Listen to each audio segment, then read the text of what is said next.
Hello. It is genuinely so nice to see all of you. I'm truly honored that you decide to keep coming back around, so thank you for enjoying my content time and time again. I really do appreciate it. I want to keep making more redesign videos like these, as it is both something I can do continuously and something I very much enjoy doing. So if you enjoy watching these videos as much as I enjoy making them, just do me a favor and send these to a buddy of yours who's into character design. I've decided that I wanted to use this channel as a sort of space for people to come in and express their creativity without inhibition. So many places like to introduce themselves as safe spaces, only to turn around and fall to a sense of conformity, where if you step even a little out of line, you are ostracized. I'm talking about safe spaces that try to force an air of constant positivity, to the point of pushing away and dashing out literally anything that would make them feel uncomfortable or offended. That's not the kind of environment I want here. The kind of environment I want is one where people can feel actually safe to express their ideas as they are, and have people actually discuss said ideas amongst themselves in a rational, intellectual manner. And while I am a believer in trying to find the good in things, or at the very least the silver lining, I also understand that sometimes things just suck and there really isn't anything you can do other than vent those frustrations out. I just want to let you know that it's okay. You don't have to bottle up those frustrations. Tell you what, why don't you do a little something in the comments? If you're going to post something, write about what's been getting at you. Really just scream into the void. You'll be surprised to find a lot more people will be able to relate to you than you realized. And if you're going to do that, you can go ahead and write about what you would do differently with these designs. A little give and take here seems fair to me. On that topic, I might as well go ahead and start talking about what you came to this video for. My take on redesigning the FNAF characters. I'll be honest right off the bat. FNAF 3 as both a game and in its design always felt a little underwhelming to me, which absolutely pains me to say, because this game has a lot of cool ideas to it. The gameplay is very creative in my opinion, having the quote normal way to play it being the wrong way to play, getting you the bad ending, and then having to replay to find all the little Easter egg minigames and such. Then you have the design of the whole thing, which, I mean, it's literally called Fazbear's Fright, in a horror game about Chuck E. Cheese knockoffs. How could you not love that? However, despite that concept, when I look back at this game specifically, I get these pangs of disappointment, as I feel like a lot of the ideas in this game are underutilized. Like, the Phantom animatronics literally don't do anything except scream at you, and then short circuit one of your resources. Most of the time you could just tune them out if you happen to trigger one of them. That, and I also feel like Springtrap himself could use a little sprucing up to have more uncanny flair of his own. Well, that's what this video is for, so I'm not going to procrastinate for much longer. Let's just get right into it, okay?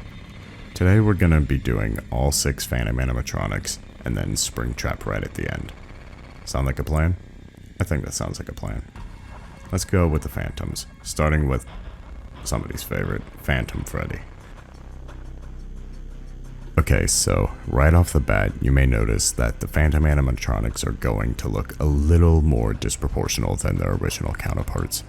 I put quite a bit of thought into how I wanted to redesign these animatronics because, like I said earlier, they really feel underutilized within the game, and the designs I feel could use a little more uncanny oomph to them.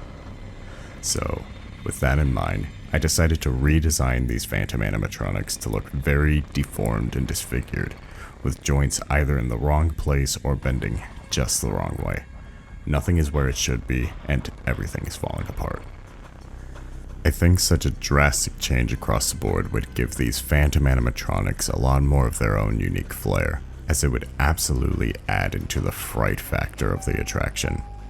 I also personally enjoyed the muted, desaturated look that Phantom Freddy has specifically. It just gives him this vibe of a long forgotten memory, only coming back as tattered remains to haunt you and mess with you however he can. There really isn't much else I could say about this one though, just some small design changes here and there such as the slightly unhinged jaw. So with that, let's move on with the next animatronic, Phantom Foxy. So when I was thinking about how to go about these Phantom animatronics in this video, I asked myself what exactly I wanted to emphasize in these characters when redesigning them. I decided, since the only times you really see any of them are when you trigger them and when they jump scare you, I've decided to really flare up those small moments.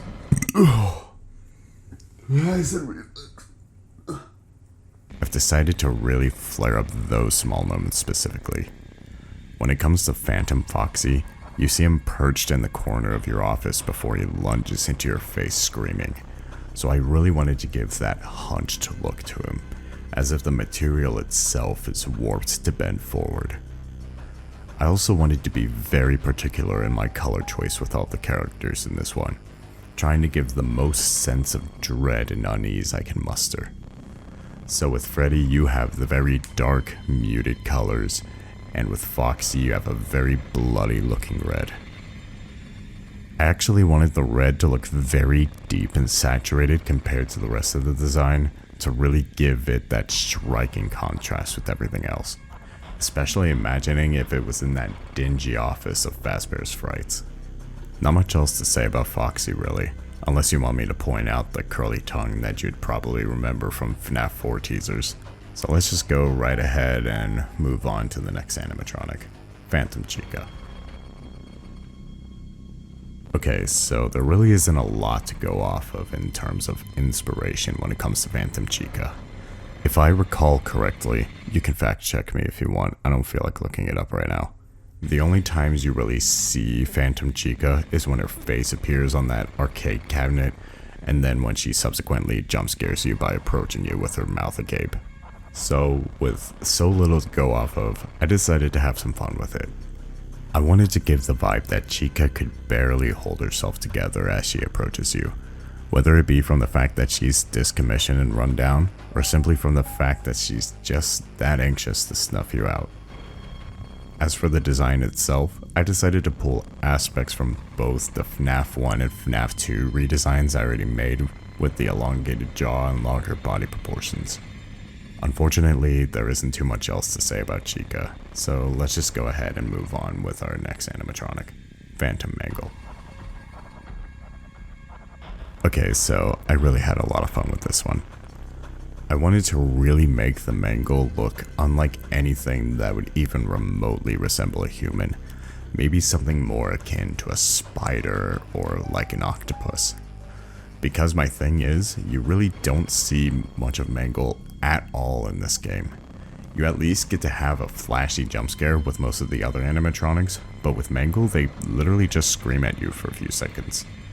What if it just slowly crawled up the wall in the hallway as it was screaming? I think just small things like that, those little bits of extra flair, would have really added more to the whole experience of Five Nights at Freddy's 3, and made it really feel more like a house of horrors as it should have been.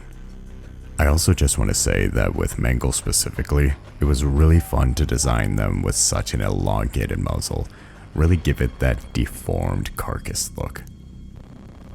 There isn't much else to say about the Mangle though, mostly just rearranging the body parts to make it look like it could jump out in any direction. Let's just move on to our next animatronic, Phantom BB. Balloon Boy was unfortunately another animatronic alongside Phantom Chica that I felt I really couldn't do much to without taking away too much from the original design. So I decided to just take my redesign from FNAF 2 and give it that Phantom Freddy spin that I did at the beginning of the video. I think the idea of Phantom BB stretching his body out like a slinky to jump scare you would have been way scarier than the one we already got in the game. Removing his arms doesn't necessarily add anything to him in my opinion, I just thought it would be a pretty cool idea. I also just want to take a minute to point out once again the muted color palettes of these Phantom animatronics. There's just something about the dark, desaturated colors mixed with the piercing glowing eyes that shine through the abyss. I very much enjoy the aesthetic that FNAF 3 was going for. Sadly, there isn't too much else to say about Balloon Boy, So why don't we just go ahead and move on to the next animatronic, Phantom Marionette. Phantom Marionette was also an animatronic that I had a lot of fun redesigning.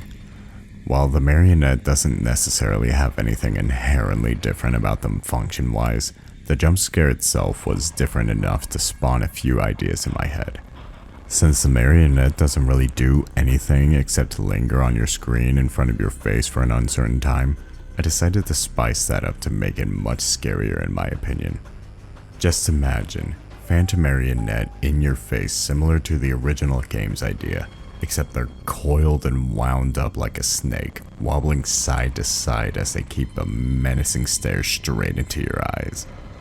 Speaking of eyes, I would also like to point out that the marionette here has a different set of eyes than the original design. Since the marionette on its own doesn't actually have any eyes to begin with, I thought it would be cooler instead to give them a set of more human-looking eyes, as that would bump up the uncanniness way more than just a set of glowy eyes. I think the eyes really center the whole elongated face, making your eye wander between them and the gaping mouth that only knows how to smile. There really isn't much to do with these Phantom animatronics, unfortunately, but I feel like I gave them enough extra flair to really make them stand out on their own within the scale of the entire franchise. There also isn't much else to say here, so I'm just going to go ahead and wrap this up with our final animatronic for today's video, everybody's favorite, the Springtrap. Okay, so it should be obvious by now, but I wanted to make it a point that I spend a lot of time and effort on these videos. I spend a lot of time on these art pieces, and I do it because I like sharing what I can do with other people. And I for sure know that there are people out there that share that very sentiment with me. I just wanted to take time here, before we get into redesigning Springtrap, to shameless plug my Discord server. It's not a very big community, not too overwhelming in size, but the people that are already in there are pretty dedicated in sharing their art with others and connecting with other artists on that level. I wanted to provide a space for people to feel encouraged to explore their ideas and concepts and pursue whatever art they desire without inhibition. So if you feel up for it, you're under no obligation to, but the link to the server will be in the description below. Feel free to join if you want to connect with other artists. I would really appreciate you stopping by. Alright, if you didn't skip through that, thank you very much for indulging me. Let's get on with the video. So, Springtrap, the main star of the show, the only animatronic that actually poses a threat to you in Five Nights at Freddy's 3. How did I want to tackle him? I wanted to take extra time and care into his redesign, as I frankly had the biggest issues with him over all the other animatronics. The thing about Springtrap for me is, again, he is the main star of the show. Yet his design doesn't really invoke that sense of presence for me. His look always felt a little too casual, too clean, for someone who is literally a child murderer trapped inside a spring-lock suit. I wanted to convey the feeling of detachment and absolute malice through everything about him. The first big change I did was add dried blood to the suit, as it simply didn't make sense for him not to have any on him. Again, the man is literally trapped inside this suit, Iron Maiden style, with spring locks failed and piercing all over his rotting corpse. And the way they depicted Springtrap dying for the first time, it looked like he was slumped forward more than anything, meaning that blood would have eventually trickled down the front of the suit anyway. The next big change I did was the eyes. Like I said earlier, I felt like Springtrap's original design felt too casual, and I'd say the problem is mainly in his eyes. They looked too relaxed as is. I wanted to again convey that feeling of malice that Springtrap might be feeling as he wanders around Fazbear's Fright looking for his next prey. I also just wanted to make the eyes look more human, as frankly, I don't think the circular cartoon bug eye look really suits Springtrap as a character.